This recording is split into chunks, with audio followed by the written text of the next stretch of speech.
Buenas tardes. En el seminario número 13 hablaremos sobre la inmunología del trasplante de órganos y también de células madres hematopoyéticas.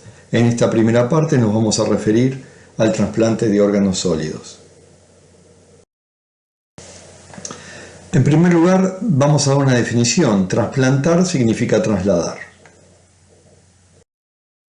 Y uno lo que puede trasladar de un donante a un receptor son órganos sólidos vascularizados, células, tejido, material inerte, tejido compuesto y materia fecal. A los fines del trasplante solamente se considera trasplante en los casos del trasplante de órganos sólidos vascularizados, de células, tejidos y tejido compuesto.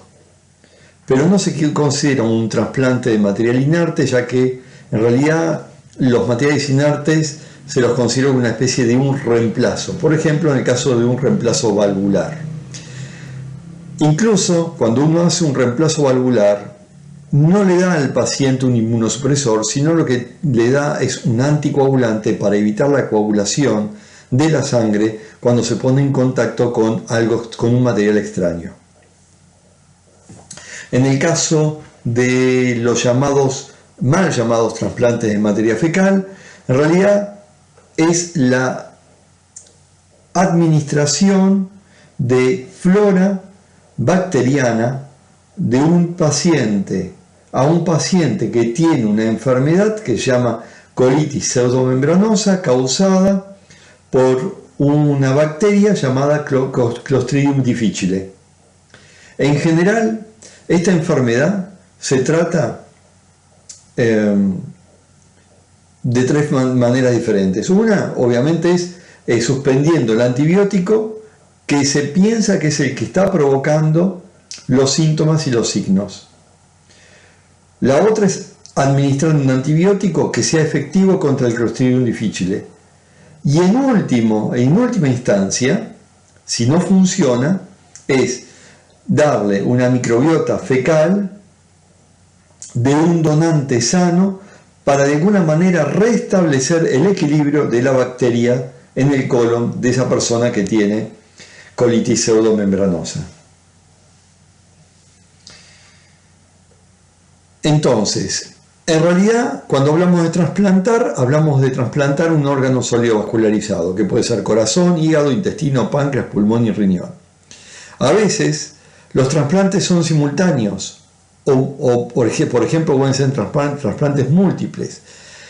En los simultáneos, un ejemplo es el trasplante simultáneo de riñón y de páncreas. O puede ser entre corazón y riñón. Y el multivisceral es el trasplante, por ejemplo, de hígado e intestino. O sea, hay distintas formas de trasplantar. Los trasplantes de células son los trasplantes de células madres hematopoyéticas, que tienen como objetivo reconstituir un sistema inmune en un receptor de esas células madres hematopoyéticas. Lo que más se trasplanta son tejidos, como la córnea, por ejemplo. Y lo otro que tenemos que tener en cuenta es que hoy en día, además de tejido, también se puede trasplantar lo que se llama un tejido compuesto, como es la mano, que está constituida por distintos tipos de tejido, o la cara, o la laringe, la tráquea. Hoy en día es una realidad que se pueden hacer trasplantes de cara, y el problema que tenemos, al igual que como otro trasplante de un órgano sólido vascularizado, el problema es el rechazo. Desde el punto de vista inmunológico, a los trasplantes los podemos dividir en los trasplantes de órganos sólidos vascularizados y de médula ósea. En el caso del trasplante de médula ósea, que vamos a tener una sección particular para ese tipo de trasplante, lo que se está haciendo es dándole una célula madre que reconstituya un sistema inmune completo. En el caso de un órgano sólido vascularizado, lo que estamos dándole son células presentadoras de antígeno, tanto profesionales como no profesionales. Y dentro de las no profesionales estamos hablando de las células epiteliales, que únicamente expresan moléculas de histocompatibilidad de clase 1. Pero también tenemos células presentadoras de antígenos profesionales, como por ejemplo las células dendríticas, los macrófagos. Y tenemos que tener en cuenta que las células endoteliales también pueden actuar en determinadas circunstancias como células presentadoras de antígenos profesionales, porque pueden llegar a expresar moléculas de histocompatibilidad de clase 2 cuando la célula endotelial se activa. Nosotros en esta primera parte nos vamos a referir exclusivamente al trasplante de órganos sólidos vascularizados. Lo que nos podemos preguntar es cuándo un individuo va a necesitar un trasplante de un órgano sólido vascularizado. Y la respuesta es cuando existe un daño irreversible de un órgano. Obviamente que esto es un desafío de la salud pública porque implica tener que conseguir un órgano, o sea, tener un donante que le dé a una persona un órgano para que esa persona pueda seguir viviendo. Hay pacientes que tienen una disfunción terminal de un órgano y yo le puedo ofrecer alguna otra alternativa frente al trasplante para que el individuo pueda seguir viviendo, como es en el caso de los pacientes que tienen una insuficiencia renal terminal. En esos casos, a esos pacientes le puedo ofrecer que entren en un régimen de diálisis. Sin embargo, lo que tienen que tener en cuenta es que la diálisis no aporta calidad de vida ni aporta mayor sobrevida. Muy por el contrario, los pacientes dializados en lista de espera tienen una expectativa de vida menor que aquellos pacientes trasplantados renales. También tienen que tener en cuenta otras cuestiones, como por ejemplo el impacto que tiene la diálisis en lo que es el costo en salud pública frente al trasplante. El costo de diálisis anual es el costo de lo que sale un trasplante. Ahora bien, en la diálisis yo la tengo que continuar de por vida, por lo tanto, a largo plazo el costo en diálisis es mayor que el costo en trasplante, porque un paciente que es trasplantado sale de diálisis y vuelve a su vida normal, a su vida incluso productiva porque puede trabajar. En el caso del intestino, que se hacen muy pocos, también le puedo ofrecer la nutrición parenteral. En el caso del páncreas se le puede ofrecer la bomba de insulina. Pero aquellos pacientes que tienen una insuficiencia cardíaca terminal deben recibir, para poder vivir, deben recibir otro corazón, pulmón, lo mismo, con hígado lo mismo.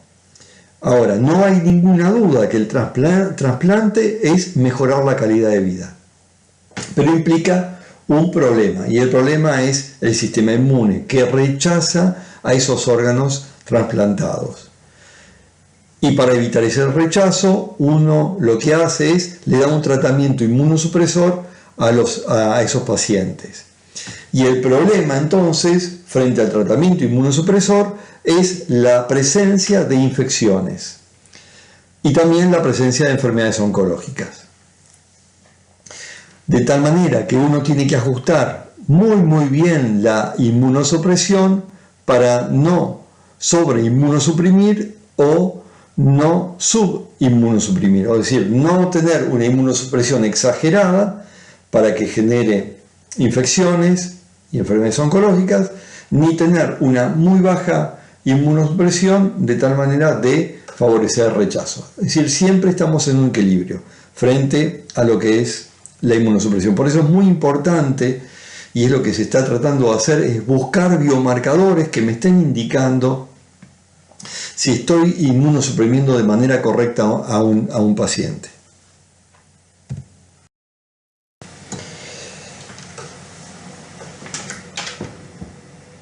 En base a la compatibilidad genética entre el donante y el receptor, uno puede clasificar a los trasplantes en trasplantes singenéicos, autoinjertos o trasplante autólogo, aloinjertos y senoinjertos. Los trasplantes singenéicos son aquellos que se realizan entre individuos de la misma especie y de la misma cepa y que por lo tanto comparten antígenos de histocompatibilidad. Un ejemplo de un trasplante singenéico es entre gemelos univitelinos. En esos casos no observamos reacciones de rechazo en el corto o mediano plazo.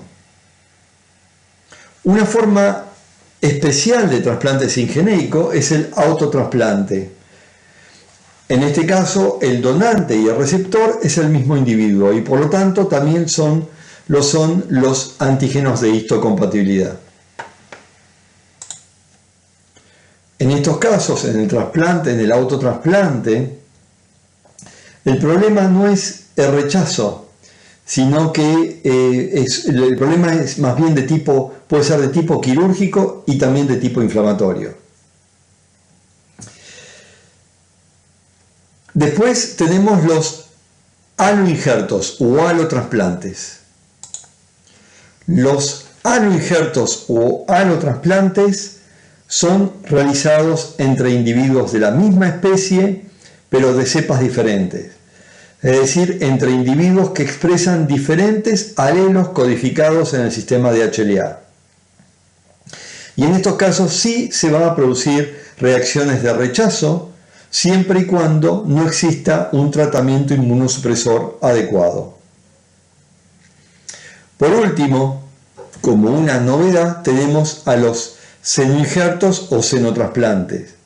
En estos casos, existen varios problemas, pero uno de los principales problemas es que las células, por ejemplo en el caso del cerdo, tiene oligosacáridos que activan al sistema de complemento, la vía alterna de complemento, lo activan rápidamente y producen el daño de esas células. Pero por otro lado también existen dentro de las células secuencias víricas porcinas que en un terreno de un receptor que es inmunosuprimido se puede activar y puede provocar enfermedad en el receptor de ese senoinjerto. Si la pregunta es si esto es una realidad o es ciencia ficción, bueno, ya les puedo ir diciendo que ya se han realizado senotrasplantes de islotes de Langerhans con resultados no muy promisorios, ya que no se ha logrado reemplazar la insulina en esos pacientes.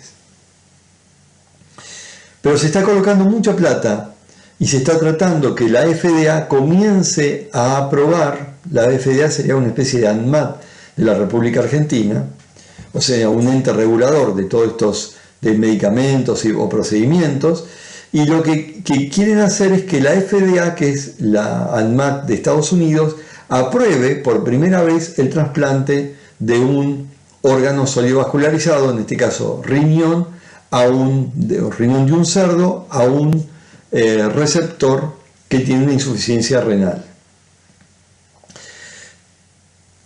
Todavía existe de todas maneras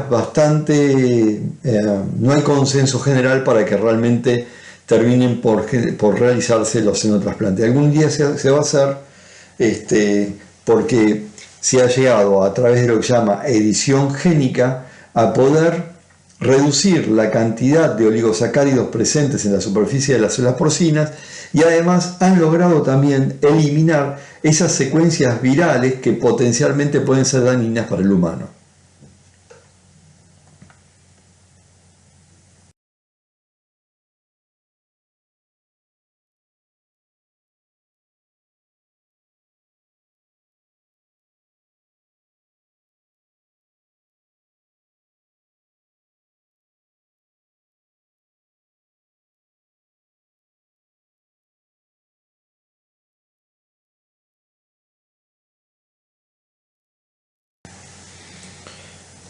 Ahora bien, la pregunta es ¿por qué se rechaza?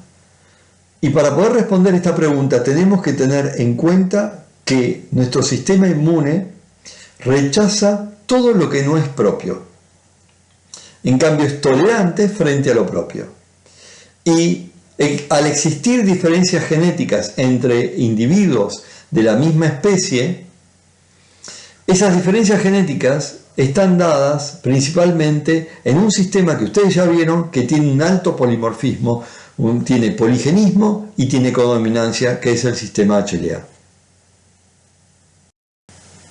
Repasemos algunos conceptos importantes con respecto a las moléculas, al sistema HLA. En primer lugar, tenemos que saber que existen 18.691 alelos de las moléculas de clase 1. Recordemos que las moléculas de clase 1 podían ser HLA-A, HLA-B, HLA-C. Esas son las clásicas. Y dentro de las moléculas de clase 2 existen 7.065 alelos, que podían ser HLA, DR, DP, DQ. Las combinaciones posibles son las que ustedes tienen ahí en la filmina. Lo ven ahí. Son 358 por 10 a la 21 combinaciones posibles.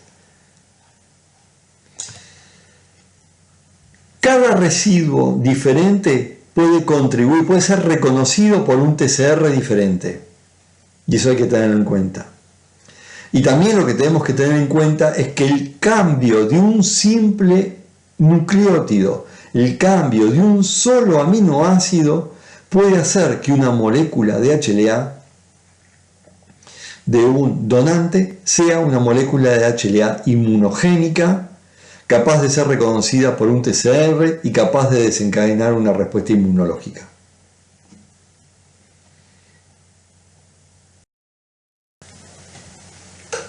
La única manera que podríamos nosotros evitar esta respuesta inmunológica frente a estos alelos de HLA es que este alelo de HLA del donante estuviera presente durante la selección química y por lo tanto se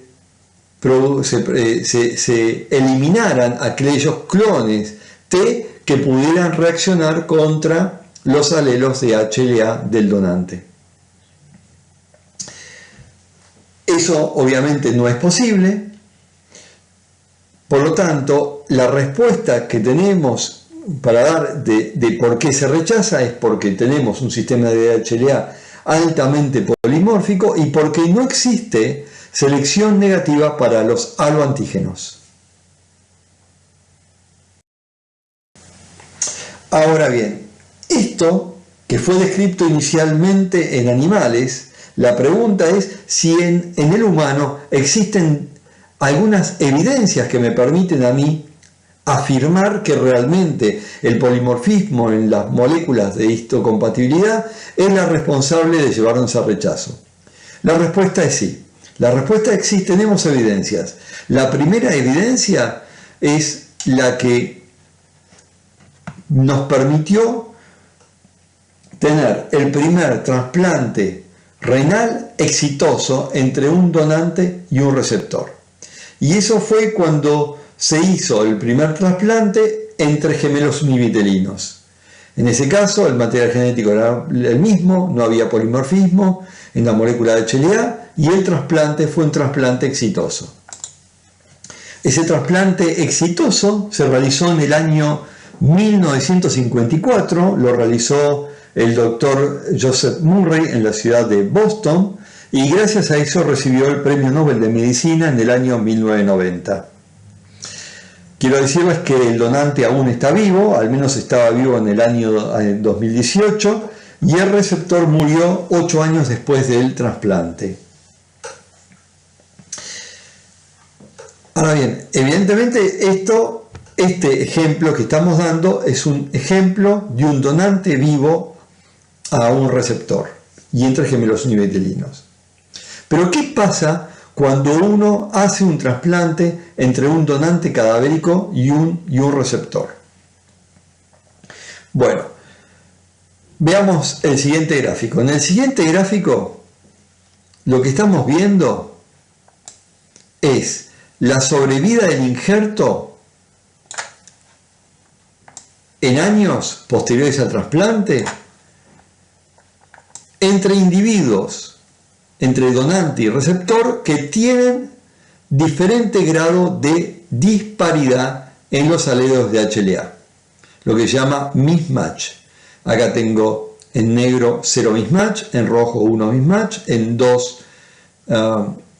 azul 2 mismatch y el resto, como ustedes ven acá en el gráfico. ¿Y qué me muestra el gráfico? El gráfico me está mostrando que a mayor cantidad de disparidad en las moléculas de HLA, menor es la sobrevida del injerto. Esta es la segunda evidencia que me muestra que este polimorfismo en las moléculas de HLA es de alguna manera responsable de llevarme al rechazo del injerto. Podríamos tener una tercera evidencia. La tercera evidencia es que la inmunosupresión me permite a mí lograr tener una mayor sobrevida.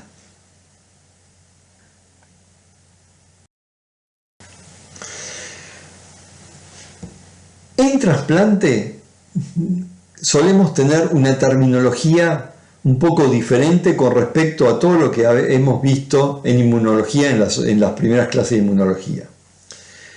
Cuando hablamos de un antígeno que nos genera una respuesta inmunológica de rechazo, hablamos de un haloantígeno. Y los haloantígenos son esas proteínas que tienen un alto polimorfismo poblacional. Cuando tenemos una respuesta inmune frente a esos haloantígenos, hablamos de una respuesta inmune haloreactiva. Cuando hay anticuerpos contra esos haloantígenos, hablamos de haloanticuerpos. Y si tenemos células que tienen, por ejemplo, linfocitos T, que tienen un TCR que reconocen a los haloantígenos, allá hablamos de células haloreactivas.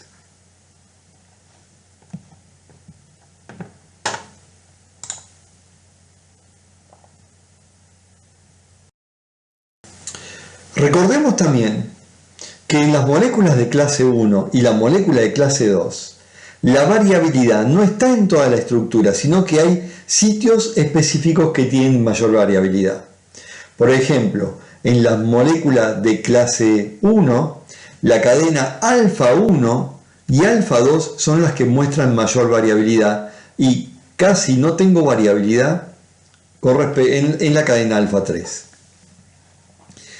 Con respecto a las moléculas de clase 2, vemos que beta 1, la cadena beta 1, tiene la mayor variabilidad.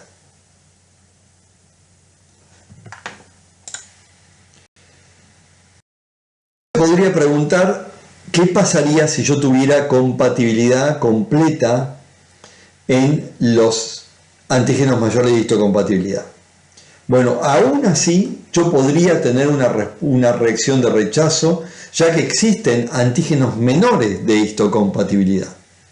Los antígenos menores de histocompatibilidad, ejemplos de ellos son las proteínas codificadas en el cromosoma Y del hombre, que pueden ser reconocidas como antígenos por una mujer receptora de un órgano.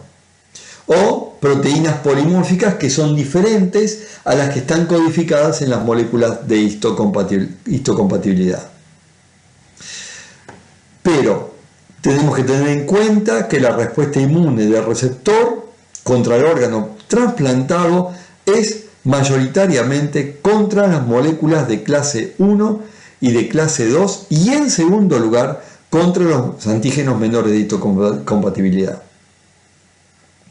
Y dentro de las moléculas de clase 1 y clase 2 es contra HLA-A, HLA-B. Y contra las de clase 2 es DR y DP.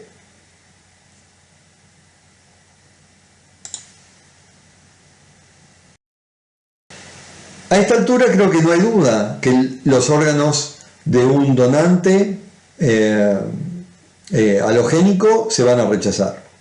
La pregunta es, ¿cómo se rechaza? Bueno, se genera esa haloreactividad, esa respuesta haloreactiva que va a estar dirigida contra los haloantígenos que está expresado en el órgano trasplantado. y esos son reconocidos como extraños por el receptor. Pero esa respuesta aloreactiva es mucho más fuerte que la respuesta frente a los antígenos microbianos. Y la razón por la cual la respuesta aloreactiva es mucho más fuerte que contra los antígenos microbianos es porque existe una frecuencia de linfocitos T aloreactivos mucho mayor que con respecto a la presencia de linfocitos T que tienen capacidad de reconocer un antígeno convencional.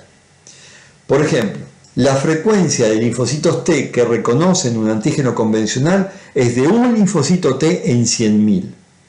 En cambio, la frecuencia de linfocitos T que tienen TCR que pueden reconocer un aloantígeno es 1 en 100 a 1 en 1000. No solamente es mayor la frecuencia, sino que involucra en esa población que reconocen los aloantígenos, involucran linfocitos T naive y linfocitos T de memoria. Y sabemos a esta altura que los requerimientos de activación de los linfocitos T de memoria son mucho menores que los linfocitos T naive.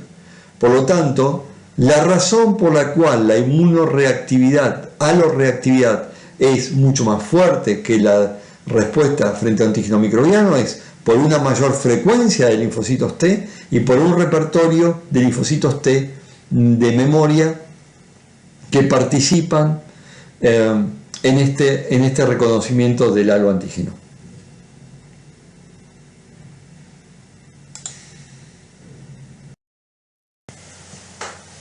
Cuando uno hace un trasplante de un órgano a un receptor, se puede encontrar frente a dos situaciones. Un receptor que debe montar una respuesta inmune primaria porque nunca antes su organismo vio los aloantígenos o algún aloantígeno presente en el órgano del donante.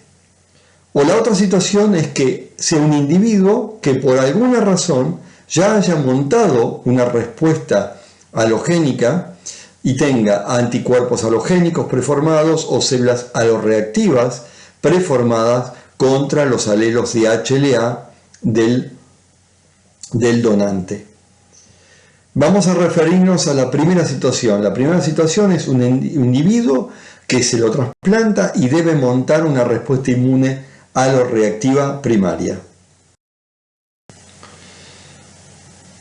Vamos a la primera situación, o sea, el individuo que debe montar una respuesta inmune aloreactiva primaria. En ese caso, debe generar una respuesta inmune como lo haría con un antígeno microbiano. Es decir, tiene que procesar y presentar los aloantígenos en los órganos linfáticos secundarios. Tiene que activar y generar una respuesta inmune efectora aloreactiva, humoral y o celular, lo que se llaman las respuestas mixtas, que son humorales y celulares. Y tiene que ejercer un daño. Ese daño puede ser un daño agudo y también puede ser un daño crónico.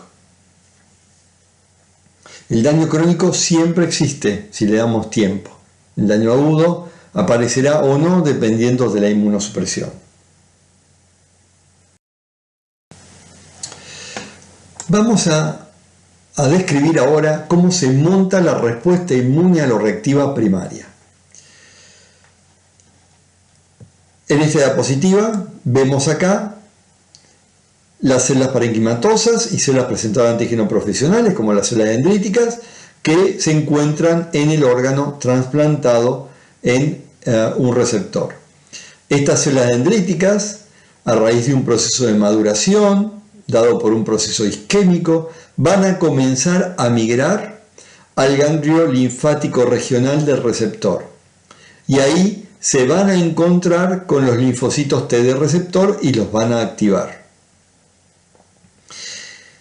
Esta activación no debería ocurrir en base a otro de los paradigmas de la inmunología que nos dice que existe una restricción de la activación de los linfocitos T por las moléculas de histocompatibilidad.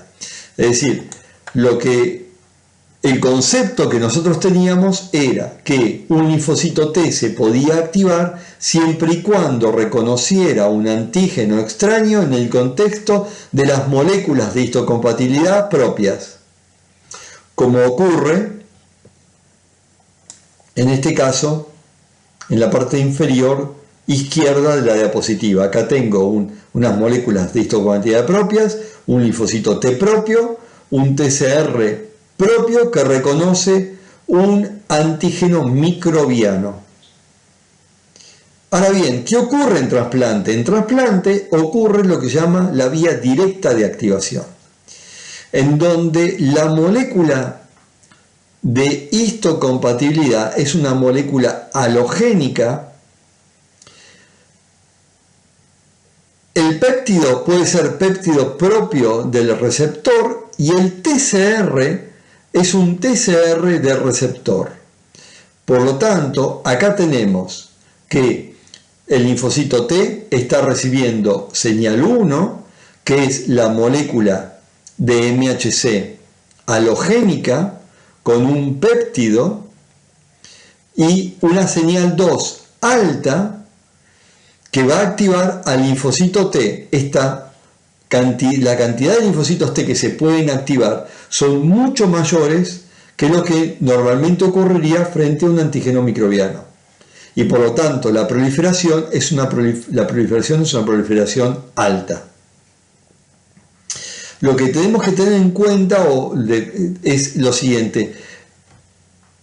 La razón por la cual ocurre de alguna manera la activación de los linfocitos T, a pesar de existir un MHC, que es un MHC extraño, es porque el MHC extraño, halogénico, tiene una conformación estructural que simula a la de un MHC propio con un péptido extraño. O sea que esta estructura que ustedes ven tienen acá, MHC propio con un péptido extraño, está siendo imitado por la molécula MHC halogénica con un péptido X. Ese péptido, toda esta estructura, fíjense que esta porción pertenece a la molécula de HLA halogénica, es la que me está activando a los linfocitos T del receptor.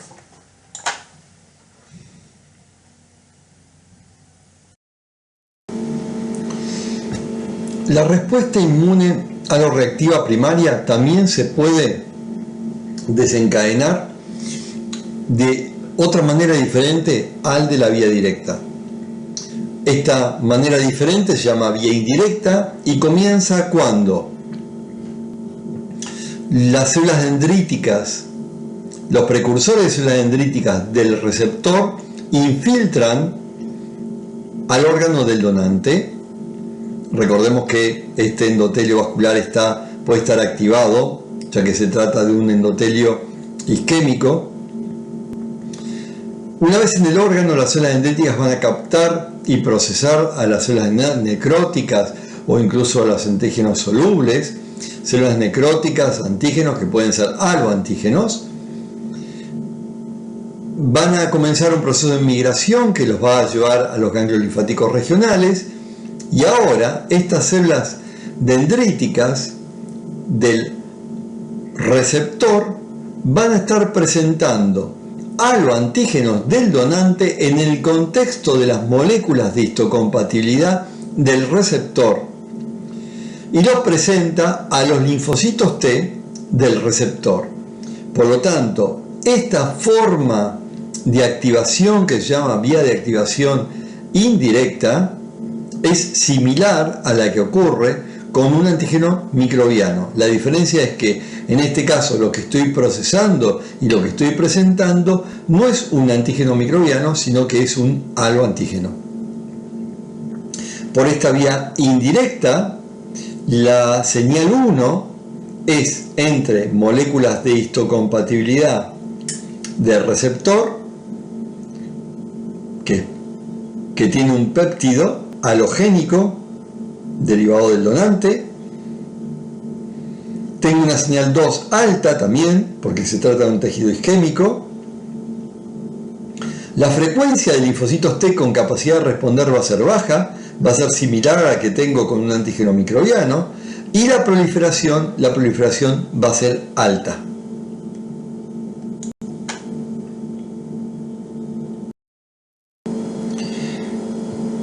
Existe una tercera forma de lograr la activación de una respuesta inmune aloreactiva. Ya vimos la vía directa, que es la que ustedes tienen acá, célula dendrítica del donante, activando linfocitos T de receptor.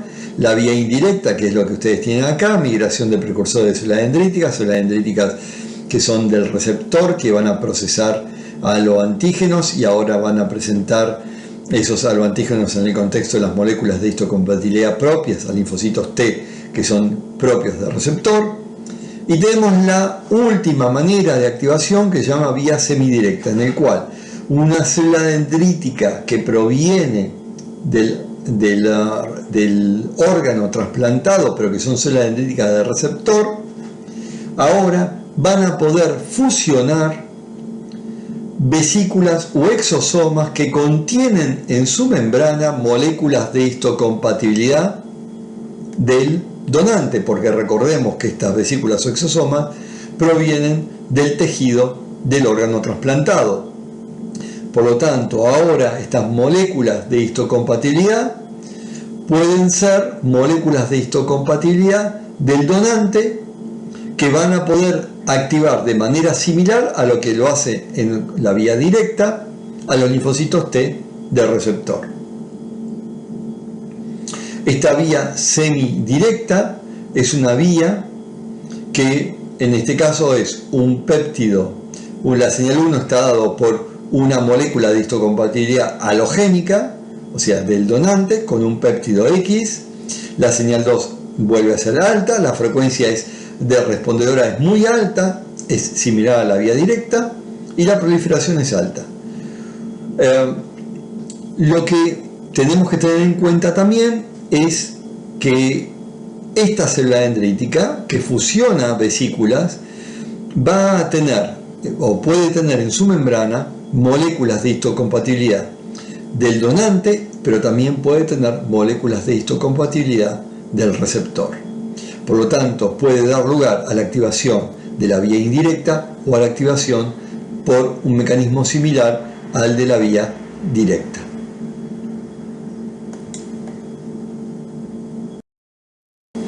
De esta manera tenemos en esta diapositiva el resumen de las tres vías que acabamos de ver. La vía directa, que se da por una complementariedad estructural entre las moléculas de histocompatibilidad halogénicas o la CPA, suele ser presentador de antígenos del donante, y la interacción con el TCR del receptor. La semidirecta, que es por la fusión de exosomas del donante que contienen moléculas halogénicas, de histocompatibilidad halogénicas a la membrana de las células presentadoras de antígeno del receptor. Y la vía indirecta, en donde es similar el proceso a la de un péptido microbiano, simplemente que en este caso lo que se procesa es el péptido, el aloantígeno derivado del donante.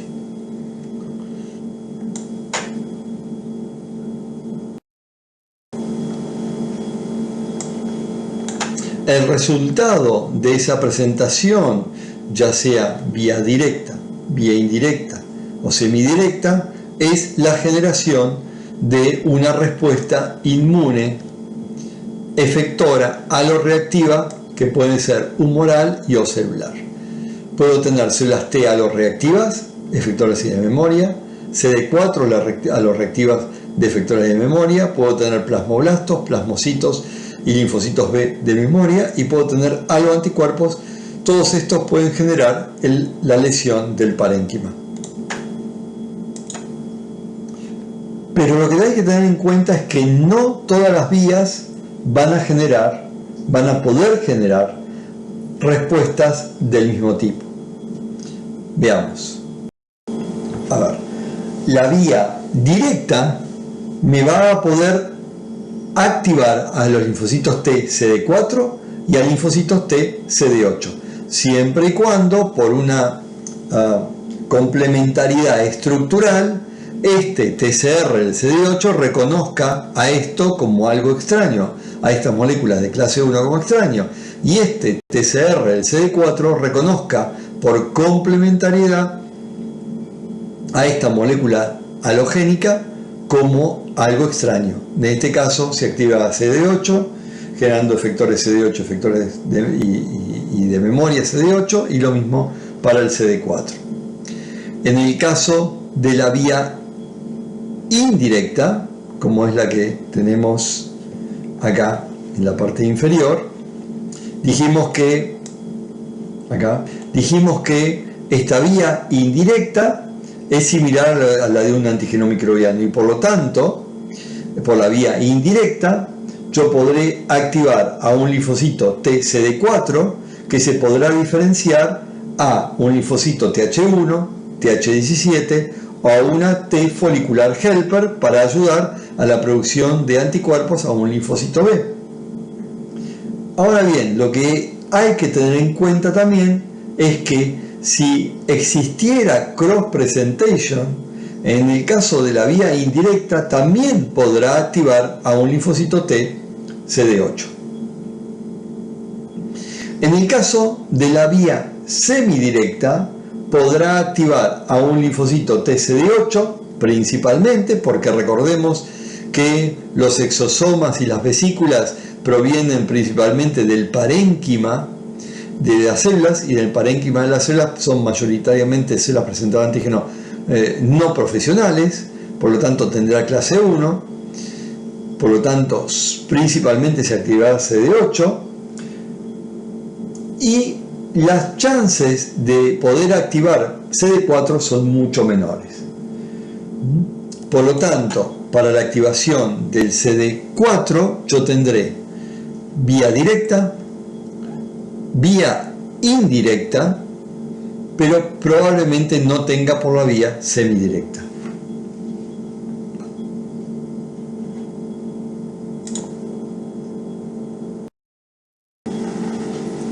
Si uno analiza la potencia de la respuesta inmune aloreactiva primaria, generada por las vías directa, indirecta y semidirecta, uno se va a dar cuenta que la vía indirecta va a tener la misma potencia que la de un antígeno microbiano.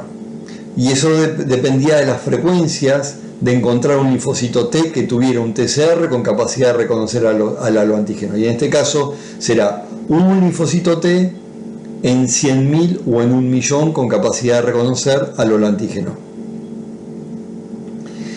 En el caso de la vía semidirecta y la vía directa, será 1 en 100 a 1 en 1000 con capacidad de reconocerlo. Y recordemos que la vía semidirecta probablemente esté activando a un CD8. En este caso, para la vía semidirecta y directa, la activación será la de un linfocito naive y linfocito de memoria. Todo esto en un contexto de un tejido que se encuentra dañado, que se encuentra isquémico, y por lo tanto tiene una alta capacidad para generar una mayor activación. ¿Por qué? Porque hay liberación de TAMS y puede haber una sobreinfección agregada, por lo tanto puede haber una activación de receptor de reconocimiento de patrones por PAMS. Hasta acá lo que hemos visto es cómo podemos desarrollar una respuesta CD4, CD8 por las distintas vías. Pero, ¿cómo logro generar aloanticuerpos? ¿Cómo logro generar una respuesta humoral? La única posibilidad de generar una respuesta humoral es que yo tenga un aloantígeno procesado por la célula dendrítica del receptor y que ese mismo haloantígeno sea procesado por los linfocitos B del receptor. Recordemos que la célula dendrítica que procesa el haloantígeno lo presentará a un linfocito T del receptor y ese linfocito T del receptor CD4 se transformará en un T folicular helper que podrá ayudar a la activación del linfocito B, que también tuvo la posibilidad de reconocer y procesar al mismo haloantígeno. En cambio, como la activación de la vía directa y de la vía semidirecta se dio por una cuestión estructural, de complementariedad estructural, no hay posibilidades que estos linfocitos T generados o activados por la vía directa, si fueran CD4, no hay posibilidad que esos linfocitos T, aunque se transformen en T foliculares helper, puedan activar un linfocito B. Porque para poder hacerlo, esos linfocitos B tienen que haber reconocido el mismo haloantígeno. Y en este caso no hubo un procesamiento por la célula dendrítica del donante, sino que la célula dendrítica del donante tiene en su estructura la molécula de histocompatibilidad del donante y no es la molécula de histocompatibilidad del receptor. Resumiendo entonces, la única vía con capacidad de inducir una respuesta humoral es la vía indirecta.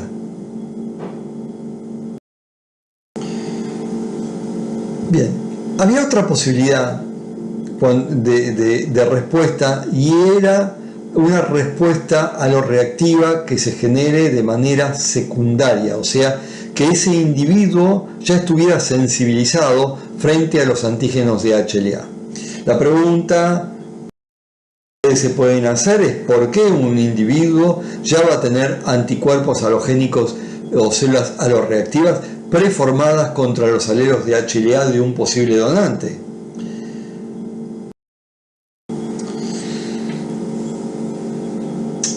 Ahora bien, ¿cuáles pueden ser las causas de la halosensibilización?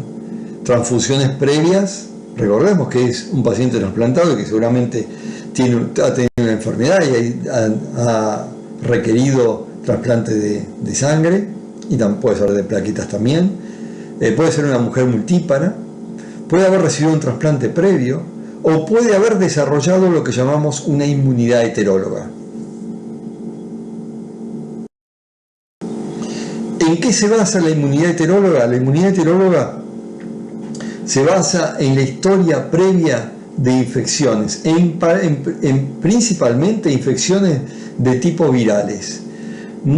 Y esas infecciones virales generan respuestas inmunes antivirales, con lo cual se generan linfocitos T, por ejemplo CD8, que van a reaccionar contra secuencias aminoacídicas presentes en, por ejemplo, los virus de Epstein-Barr y citomegalovirus. Ahora, los linfocitos T que tienen un TCR con capacidad de reconocer esa secuencia, si esa secuencia se encuentra en la estructura de un haloantígeno, ahora el linfocito T irá contra el haloantígeno en lugar de ir contra el Epstein-Barr y el citomegalovirus. La inmunidad heteróloga, entonces, que es una forma de reactividad cruzada, se basa en dos fenómenos: el fenómeno de mimetismo molecular y plasticidad del TCR. Como vemos acá, tengo una célula presentadora de antígeno madura que está presentando a un linfocito T en el contexto de su propia molécula de histocompatibilidad, un péptido microbiano. Este linfocito T ahora es un linfocito T que de memoria, activado de memoria, con capacidad de reconocer ese antígeno, ese péptido microbiano, pero ahora lo que está reconociendo es en la célula halogénica del donante la molécula de HLA, el alelo de HLA, que tiene la misma secuencia peptídica que en el péptido microbiano. Por lo tanto, logro lo que se llama una cross-reactividad.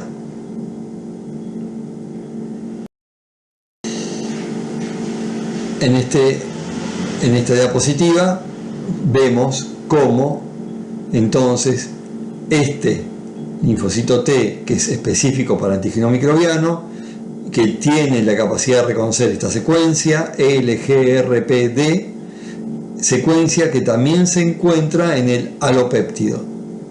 Y en este caso, entonces, ahora, este linfocito T, en lugar de ser activado por el péptido del CMV, del citomegalovirus procesado, ahora es activado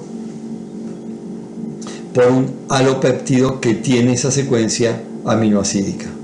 Recordemos que este linfocito T de memoria tiene menores requerimientos de activación y por lo tanto es mucho más fácil de activar un linfocito T de memoria frente a este alopéptido. Y por último dijimos que la inmunidad heteróloga se basaba en mimetismo molecular y plasticidad del TCR. Y la plasticidad del TCR es simplemente que el TCR no es una estructura rígida, que cuando se acerca a una superficie tiene la capacidad de moldear los sitios de anclaje y así establecer una unión más estrecha entre las moléculas de histocompatibilidad, en este caso de los alelos de histocompatibilidad, y por lo tanto lograr una facilidad en la activación del linfocito T de memoria.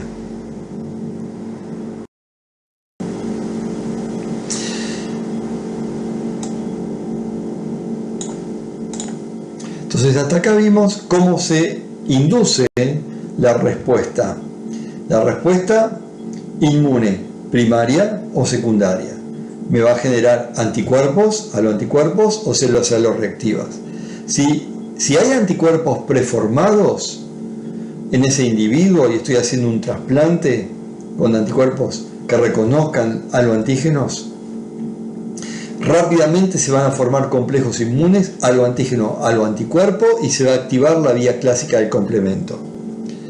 Ahora, si hay células aloreactivas, CD8, van a provocar citotoxicidad. En cambio, si hay células aloreactivas CD4, se producirán respuestas celulares y humorales. Recordemos que la humoral siempre y cuando se active por la vía indirecta. Y también tenemos situaciones mixtas. En todos los casos tendré una respuesta que puede ser humoral, o sea, una respuesta de rechazo humoral, celular o mixta. Analicemos cómo es la sobrevida del órgano una vez trasplantado. Vemos acá que la sobrevida de los riñones provenientes de donantes cadavéricos al año es del 91%, a los 10 años es 42%. La de los donantes vivos al año es 95%, a los 10 años 54%. La del hígado es 83% al año, 52% a los 10 años. Y acá tienen también para el corazón y para el pulmón. Estos son reportes del año 2006 de trasplantes realizados en el año entre 1995 y 2004. Ahora, por eso es que necesitamos, para evitar la pérdida de los órganos, necesitamos drogas inmunosupresoras. Ahora, a pesar de las drogas inmunosupresoras, igual el órgano se rechaza. Pero fijémonos en este caso. Un mismo órgano proveniente de un donante cadavérico y de un donante vivo no tiene la misma sobrevida.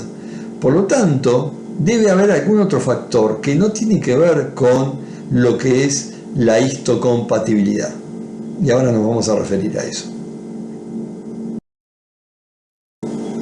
Existen distintos factores, además de la compatibilidad en las moléculas, en el complejo mayor de histocompatibilidad, que influyen sobre la sobrevida del injerto.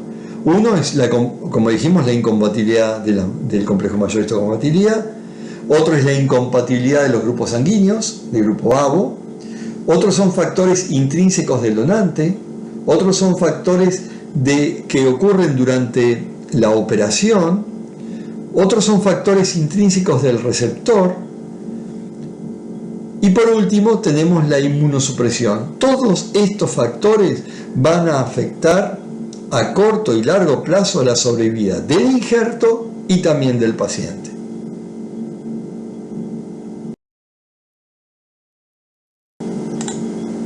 Este gráfico es muy interesante. Miren, entre el año 1983 y 1985, la sobrevida de los órganos en base a los mismatch iban disminuyendo la sobrevida en base a la cantidad de mismatch. Pero entre el año 1993 y 1995, estas curvas se achatan, se juntan. Y ni les digo entre el año 2003 y 2005. Si los mismatch no se modificaron, ¿por qué se van a modificar estas curvas? Si la incompatibilidad era la misma que yo tenía acá, que acá, que acá. Algo sucedió, y lo que sucedió acá, para que estas curvas se achaten, es la modificación de los tratamientos inmunosupresores.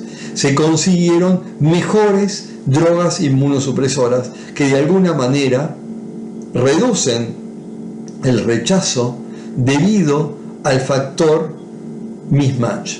O sea que el factor mismatch hoy en día no tiene tanta relevancia. No trato de conseguir el máximo de mismatch, sino que trato de priorizar quizá algún otro factor y no el factor mismatch. De todas maneras, tengo que reconocer que obviamente se busca la mayor cantidad, o sea, la menor discrepancia entre los alelos de HLA. Pero aún así, si no lo consigo, igual el trasplante igual se realiza.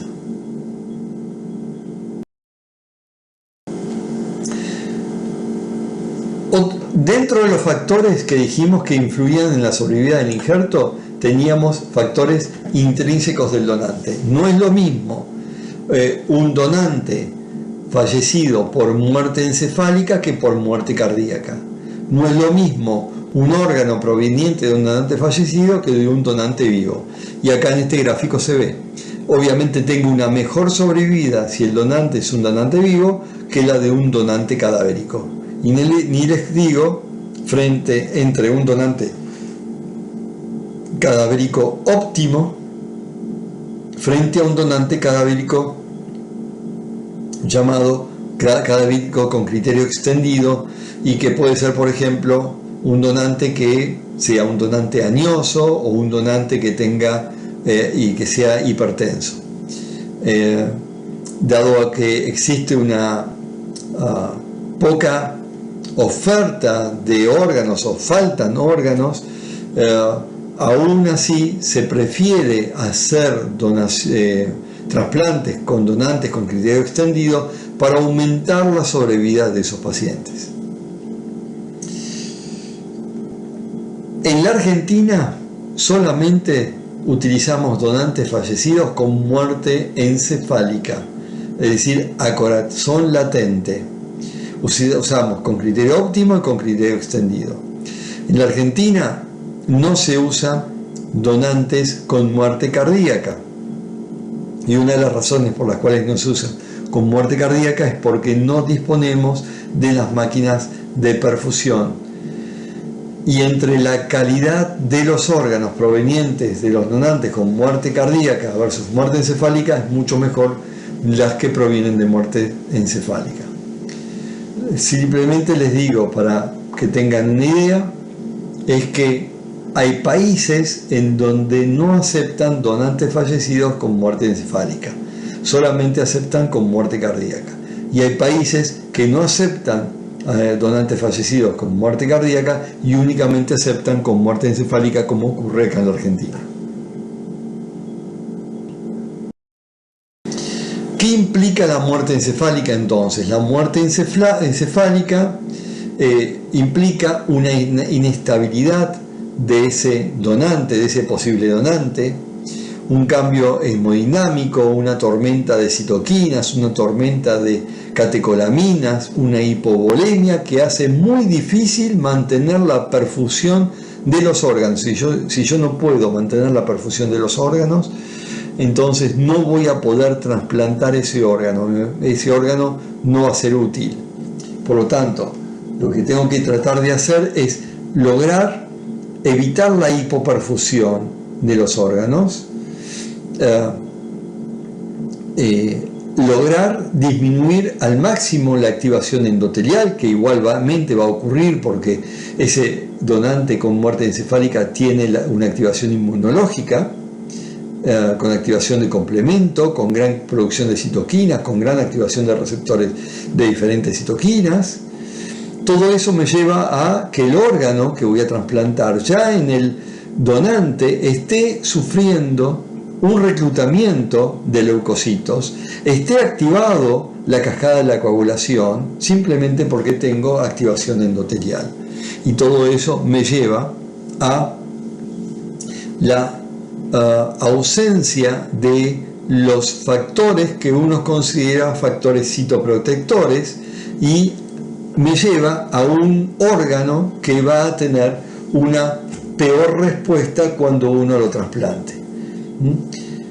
Ese órgano, una vez trasplantado, le va a costar volver a funcionar como lo hacía en el donante, cuando estaba en el donante.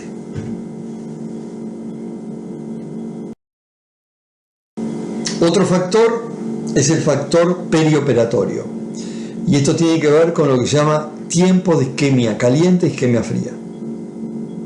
El tiempo de isquemia caliente es desde el momento que uno clampea los vasos para comenzar a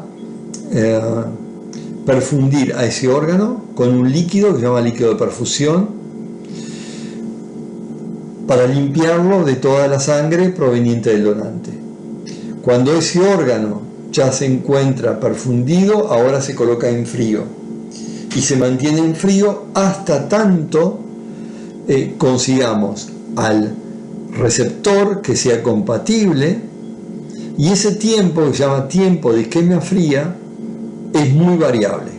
El tiempo de isquemia fría puede ser de 8 horas, 12 horas, 16 horas, 24 horas, hasta de 48 horas. Cuanto mayor es el tiempo de isquemia fría, menor va a ser la sobrevida del órgano.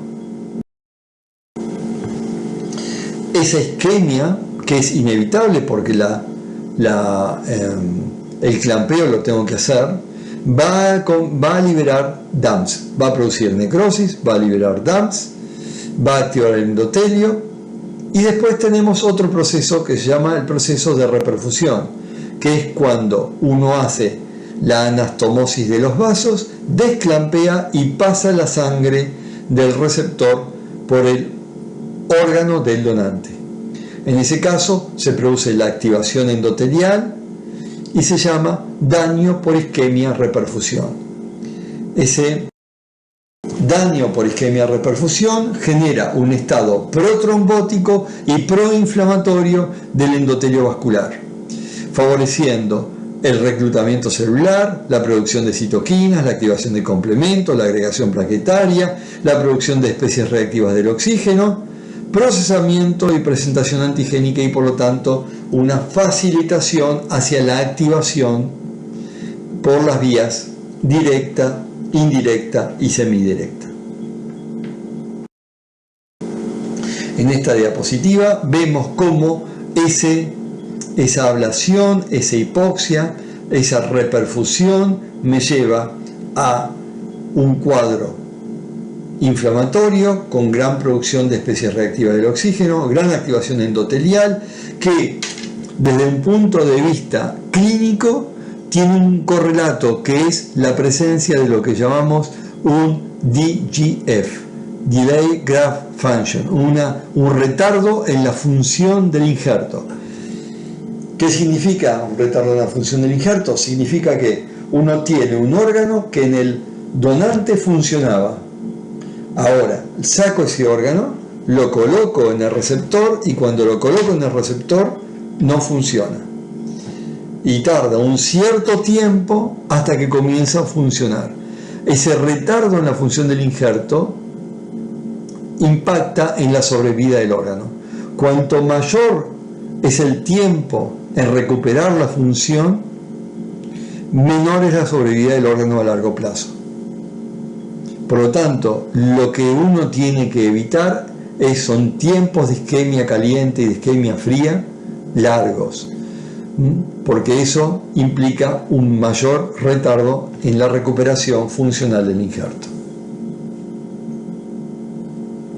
El que menor retardo en la casi no tiene esto que llamamos DGF o DGF o retardo en la función del injerto son los órganos provenientes de los donantes vivos. En esos casos la recuperación, la función una vez que se coloca es inmediata. ¿Por qué? Porque no tiene el donante vivo, no tiene todo esto que estamos viendo que se desencadena por el daño por isquemia reperfusión. Ese daño por isquemia reperfusión, recordemos también que me lleva a la maduración de las células dendríticas y facilita la inducción de una respuesta inmune aloreactiva. Recordemos también que en ese ambiente estresado de daño tenemos células epiteliales que pueden estar expresando MYC-A y MYC-B, que me van a llevar a la activación de las células NK que van a facilitar la destrucción del parénquima tisular. También recordemos que habrá DAMPs que lograrán de alguna manera activar al inflamasoma, y esa activación del inflamasoma me llevará a la producción de citoquinas como por ejemplo interleuquina 1 beta e interleuquina 18. Esta diapositiva tiene como finalidad o como función mostrarles que existe un proceso de amplificación de la respuesta inflamatoria. Es decir, tenemos que inicialmente ese daño por isquemia de reperfusión, que esa muerte encefálica, que ese tiempo de isquemia fría, que la presencia de una infección sobreagregada, recordemos que puede ser un paciente que se encuentra en terapia intensiva, que puede tener un cuadro infeccioso asociado, puede tener un cuadro séptico también, me va a llevar a la liberación de DAMPs, a la activación de monocitos, neutrófilos, a la infiltración tisular, y que ese daño tisular puede a su vez generar una mayor expresión de receptores de reconocimiento de patrones que van a ser activados por la mayor presencia de DAMPs. A estos procesos inflamatorios también le tenemos que agregar la activación de complemento, la presencia de complemento. El C3 va a aumentar en base a la duración de la isquemia fría. Cuanto mayor es la isquemia fría, mayores son los niveles de C3 que van a actuar sobre, por ejemplo, las células epiteliales tubulares renales, provocando la citotoxicidad, provocando el daño, fenómeno que se conoce como necrosis tubular aguda. Y es un daño que el organismo se puede recuperar, no es que es un daño no recuperable.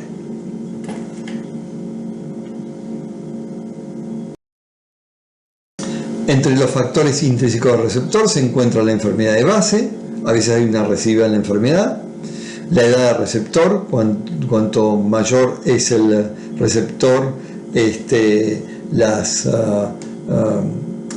menor va a ser la posibilidad, la sobrevida del injerto, la sensibilización y el desarrollo de una respuesta inmune de nuevo. Todos son factores intrínsecos del receptor que impactan en la sobrevida del injerto. El otro factor es la inmunosupresión, como ya lo vimos. La inmunosupresión, que no existe un consenso de tratamiento inmunosupresor, pero en general la inmunosupresión se habla de una terapia inmunosupresora combinando 3 inmunosupresores o 4 inmunosupresores. Todo depende en base a lo que llamamos, y que vamos a ver después, en base a lo que llamamos un riesgo inmunológico. Cuanto mayor es el riesgo inmunológico, la terapia inmunosupresora debe ser mucho más drástica, mucho más fuerte que en aquellos casos en donde el riesgo inmunológico es menor. ¿Dónde voy a tener un riesgo inmunológico menor? Y por ejemplo, cuando el donante es un donante vivo, el riesgo inmunológico es mucho menor. No todos los órganos tienen la misma inmunogenicidad. Por lo tanto, si uno tiene a mayor inmunogenicidad, la susceptibilidad frente al rechazo va a ser mayor. Y de menor a mayor, como tienen en este gráfico, tenemos córnea, que es menor, y el de mayor inmunogenicidad o de rechazo es la médula ósea. ¿Cuál es el blanco de acción de las células efectoras que van a generar el rechazo? El blanco de acción son los aloantígenos, las moléculas del complejo mayor de histocompatibilidad. Pero también no hay que olvidarse que aunque tenga compatibilidad completa, también puedo tener antígenos menores de histocompatibilidad que me pueden llevar al rechazo. También puede existir neoantígenos, pueden haber antígenos secuestrados y algunos receptores de integrina que pueden interactuar con las células tubulares renales y pueden generar un daño. ¿El daño cómo se traduce? El daño puede ser un daño hiperagudo, que siempre el daño hiperagudo es humoral. El rechazo puede ser un rechazo agudo, que puede ser celular y humoral o mixto, y el crónico, que puede ser celular y humoral o mixto. Esto lo podemos clasificar en base al tiempo, en donde hablamos que un rechazo hiperagudo se da en los primeros días posterior al trasplante. Incluso se puede ver quizá en el mismo momento del acto quirúrgico, cuando uno hace el desclampeo y se observa la sangre que entra, la sangre del receptor que entra en la pared vascular, en el territorio vascular del donante, y ahí ve cómo se comienza a presentar un órgano todo azulado, con un rojo intenso, que me está diciendo que algo está ocurriendo y que es la activación del complemento por la generación de complejos inmunes antígeno-anticuerpo. El rechazo agudo se da entre la primera semana y los primeros meses, y el crónico más allá del tercer mes.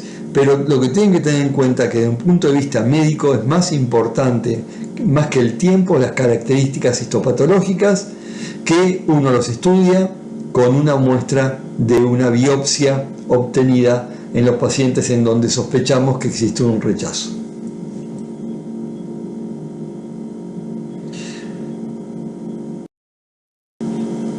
¿Qué es el rechazo hiperagudo? Son anticuerpos que ya están preformados y que pueden ser contra antígenos del grupo sanguíneo o contra moléculas del complejo de histocompatibilidad presentes en el endotelio.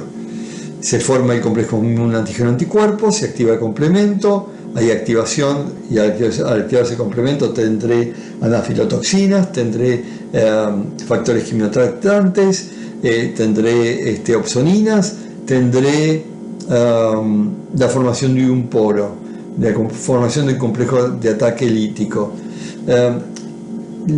Y además recordemos que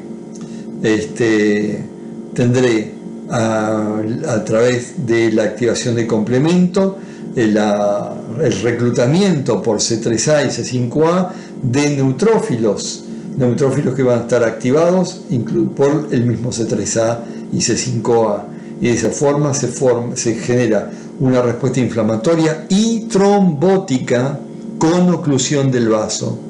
La oclusión del vaso, la disminución de la luz del vaso, me va a generar un flujo turbulento, llevándome a mayor activación endotelial y a mayor respuesta inflamatoria y respuesta protrombótica.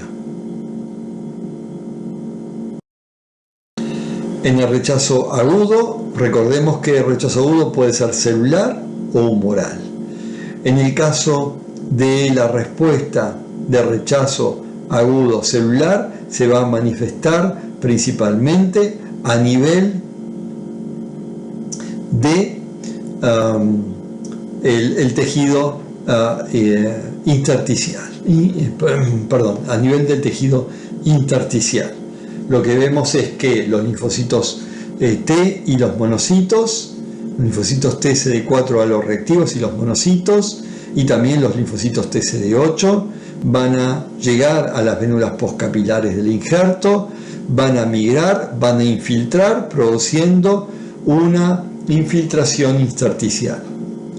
En cambio, en el rechazo agudo humoral, tengo anticuerpos que van a poder reconocer moléculas de histocompatibilidad de clase 1 y de clase 2, van a activar al complemento, y esa activación del complemento me va a llevar a la formación a la interacción con receptores para complemento, llevándome a la trombosis, a una llamada capilaritis, o sea, inflamación de los vasos, con migración de leucocitos, y a una trombosis, o sea, a la activación de la coagulación.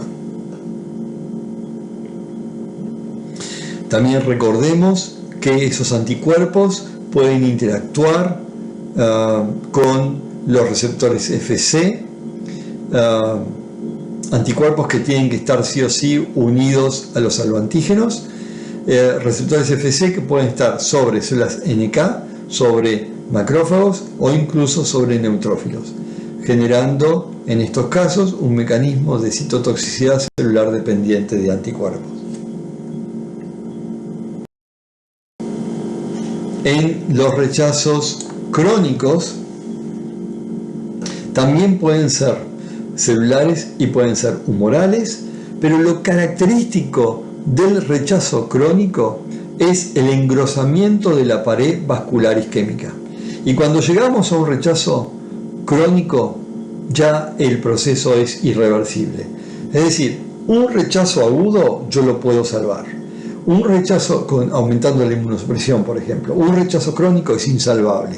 ¿Por qué? Por este engrosamiento de la pared vascular, engrosamiento que reduce la luz vascular, que reduce la cantidad de oxigenación tisular, y por lo tanto genera una mayor activación del endotelio, reclutando linfocitos T, monocitos a nivel subendotelial, generando también una expansión de las células mesenquimales y favoreciendo fenómenos profibróticos y principalmente induciendo factores profibróticos, llevando a la fibrosis tisular. A eso se llama, lo reconocemos como vasculopatía del injerto.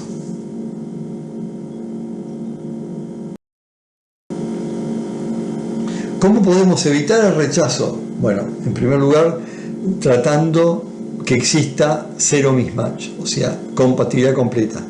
Casi imposible, pero bueno, tratar de minimizar, al menos en aquellas moléculas de histocompatibilidad que tengan mayor variabilidad. Por ejemplo, HLA-A, HLA-B y DR. Realizar un estudio que se llama crossmatch para descartar aquellas personas que tengan anticuerpos preformados. Mejorar los tratamientos inmunosupresores. Son los tres factores que tenemos para poder evitar el rechazo y el daño tisular. La pregunta es si siempre vamos a tipificar. La respuesta es no. No siempre. En algunos casos se valora y se prioriza otros factores, como por ejemplo el tamaño del órgano, el grupo sanguíneo y la serología entre el donante y el receptor. Esos órganos en donde no se hace tipificación es el hígado, aunque ahora comenzaron a cuestionarlo y se está pensando en que deberían hacer también la tipificación. El corazón y los pulmones. En esos casos se prioriza el tamaño del órgano, grupo sanguíneo y serología. No es fácil encontrar un órgano, en estos casos una persona que necesita un corazón, lo necesita ya. Por lo tanto, no vamos a esperar a hacer la tipificación para hacerle trasplante. Si conseguimos un órgano que sea compatible en tamaño, se le hace el trasplante y el mismatch, y se lo va manejando en base a la inmunosupresión. ¿Dónde realizamos siempre la tipificación? A nivel renal. Y se tipifica, como le dije, HLA-A, B, DR y la compatibilidad de grupos sanguíneos. Como vemos acá, la compatibilidad absoluta no es necesaria y, como les dije antes, no es necesaria porque yo lo puedo manejar con los tratamientos inmunosupresores actuales. ¿Cuáles son las técnicas de tipificación de las moléculas de HLA? Lo tienen en la diapositiva, son todas técnicas que hoy en día se prefieren las técnicas moleculares por sobre las técnicas serológicas. Hay técnicas hoy en día muy buenas. Las técnicas moleculares se basan en el empleo de ADN de sangre o de tejido y son todas reacciones de tipo PCR.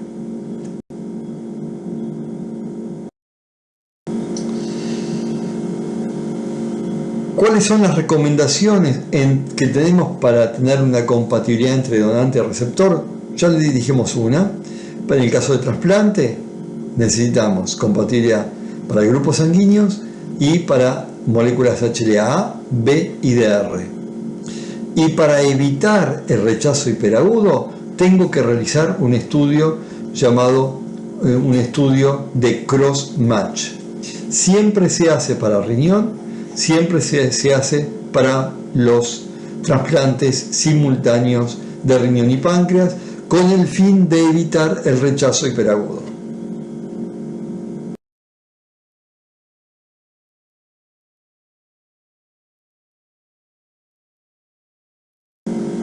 ¿En qué consiste la técnica de crossmatch? Es muy simple. Nosotros tenemos acá el suero del paciente. Si en el suero del paciente que va a recibir el trasplante ya hay anticuerpos preformados contra el donante, yo lo puedo poner de manifiesto si tengo células del donante que puedo conseguir previo al trasplante, lo incubo con el suero del paciente. Y ahora, si hay anticuerpos presentes, los anticuerpos frente a esos aloantígenos van a interactuar y me va a dar una reacción positiva. Si no tengo anticuerpos contra esos aloantígenos, me va a dar una reacción negativa. La reacción positiva yo la puedo poner de manifiesto, por ejemplo, agregándole complemento y provocando la citotoxicidad de las células. O por ejemplo, lo puedo poner en evidencia si utilizo un anticuerpo contra un anticuerpo que esté marcado con un fluorocromo que reaccione contra el anticuerpo humano pegado a la célula. Y eso lo puedo estudiar por citometría de flujo, por ejemplo. Como dice en este gráfico, pueden ser células o pueden ser bits. Bits son perlas que se generan, que se venden y que tienen sobre su superficie las moléculas de HLA, los aloantígenos. Y entonces yo pruebo contra unas perlas que tienen un determinado conjunto de moléculas de HLA y veo si tienen o no tienen una reacción positiva o una reacción negativa. Entonces, ¿cuál es el objetivo de la detección de anticuerpos contra moléculas de HLA? Evitar el rechazo hiperagudo, hacer un screening de los sueros de un paciente que se encuentra en lista de espera y saber también si esos anticuerpos son clínicamente relevantes, es decir, si tienen la capacidad de fijar complemento y provocar daño.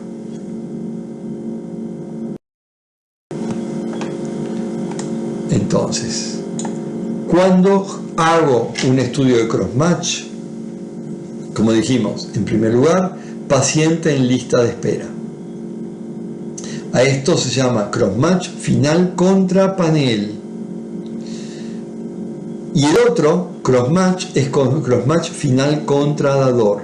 En este caso yo ya tengo a un posible donante y tengo que saber si el posible receptor para este donante tiene o no anticuerpos contra sus aloantígenos.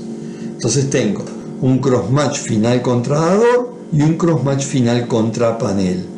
Este es cuando tengo un paciente en lista de espera, y esto es un paciente que ya tiene asignado un posible donante. Ahora lo que tengo que ver es si tiene o no tengo anticuerpos formados contra sus aloantígenos.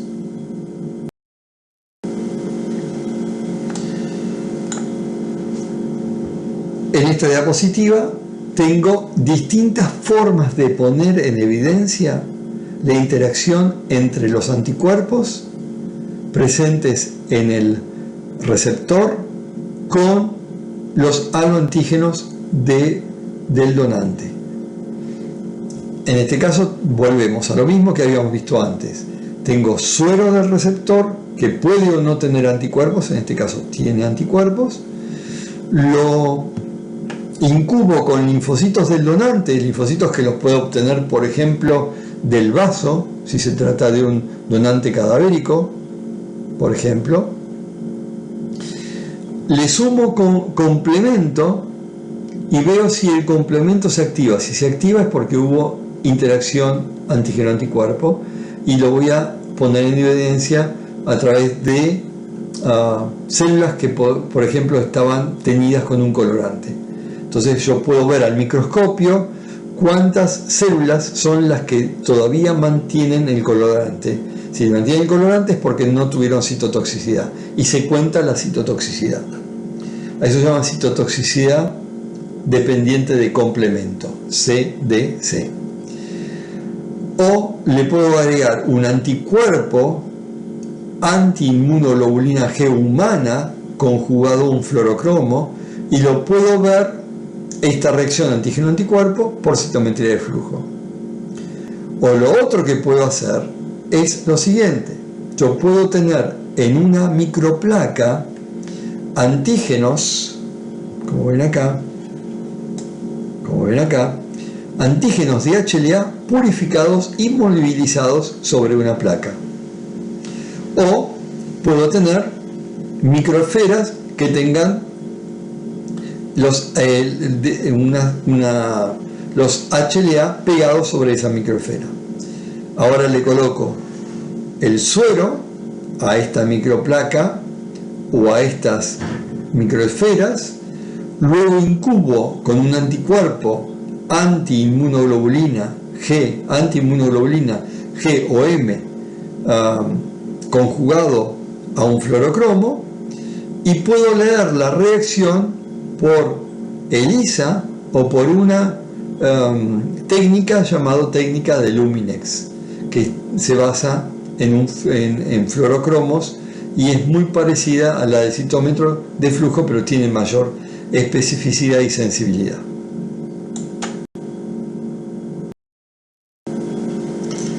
Como dijimos, la presensibilización no se valora siempre, solamente en trasplante renal.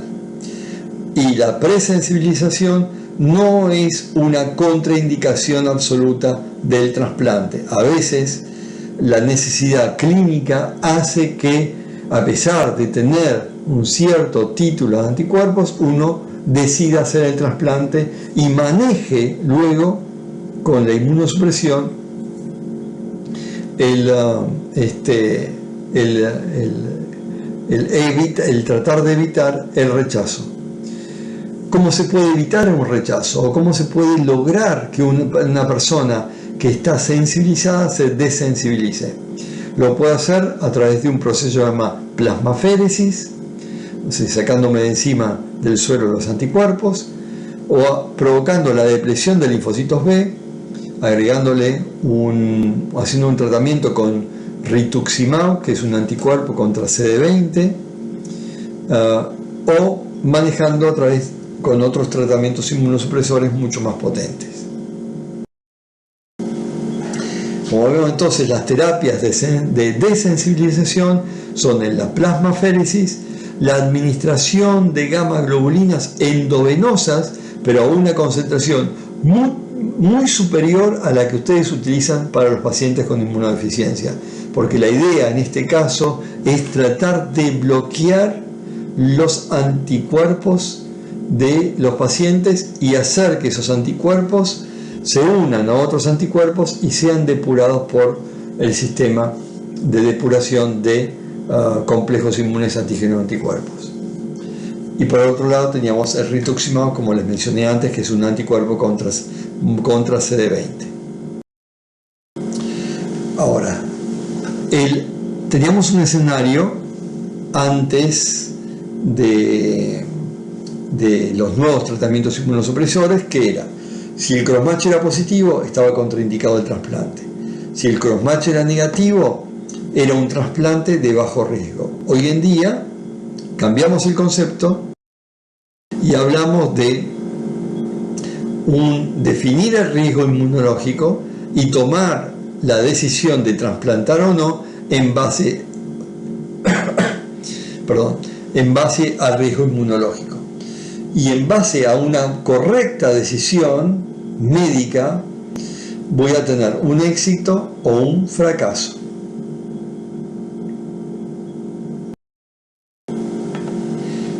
¿Qué inmunosupresores tengo disponibles para evitar el rechazo del trasplante? Hay dos tipos de tratamientos inmunosupresores: los llamados tratamientos de inducción, que es al momento de realizar el trasplante. Tengo dos tipos dentro de los tratamientos de inducción: los depletantes y los no depletantes. Los depletantes tienen como función depletar a todas las células con capacidad de reaccionar contra el órgano, como por ejemplo los linfocitos T, CD4, CD8, etc. Estos son anticuerpos policlonales, llamado timoglobulina o antitimocítica. Y los no depletantes son anticuerpos monoclonales que bloquean el receptor de alta afinidad de la interleuquina 2. En este caso, el nombre de este anticuerpo no depletante, que bloquea la acción de la interleuquina 2 al bloquear la cadena de alta afinidad del receptor de interleuquina 2, que es el CD25, se denomina basiliximab. Y los tratamientos de mantenimiento que dispongo son corticoides, inhibidores de calcinurina, inhibidores de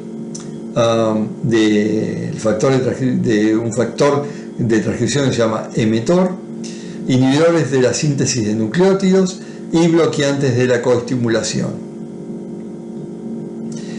No se utiliza un único inmunosupresor, sino que se utiliza una combinación de inmunosupresores. Lo más frecuente es utilizar corticoides, inhibidores de calcinurina, y dentro de estos el tacrolimus por sobre la ciclosporina, a los que se agrega un inhibidor de la síntesis de nucleótidos, como por ejemplo el micofenolato mofetil. Últimamente han aparecido los bloqueantes de la coestimulación, como el belatacept, que lo que hace es bloquear CD80 y CD86 al ser una proteína de fusión que tiene CTLA4 fusionado con la porción FC de un anticuerpo. De esa manera, CTLA4 se une a CD80, CD86 y entonces me evita que se active CD28. Bien, llegamos al final de esta clase y simplemente quiero mencionarles que los problemas que tenemos con el trasplante aún son la falta de órganos, a pesar de haberse modificado la ley de trasplante. No sé si recordarán, pero la ley de trasplante esta fue impulsada por por el papá de una nena que necesitaba recibir un trasplante de corazón y que lamentablemente no lo pudo recibir. A raíz de todo un movimiento se logró que se presentara una ley y se aprobara, en donde la ley dice que todos somos donantes, excepto que expresemos lo contrario. Esta ley mejoró bastante lo que es la donación de órganos, pero aún así tenemos mucha gente que está en lista de espera, que necesita órganos para ser trasplantado, y el grave problema que tenemos es que tenemos un sistema que no logra abastecer a toda la gente que necesita un trasplante. El mejor país con el mejor sistema de donación y cantidad de trasplantes es España. Y esto lo ha logrado gracias a tener un equipo médico que esté capacitado para ocuparse de aquellos pacientes que ya han fallecido y que van a ser los futuros donantes de los órganos. Recordemos que esos pacientes fallecidos, uno necesita ocuparse de esos pacientes, ya que los órganos, para poder ser viables, necesitan continuar manteniendo su perfusión. Muchas gracias, y en otra parte en otra clase van a ver lo que es el trasplante de células madres hematopoyéticas. Gracias.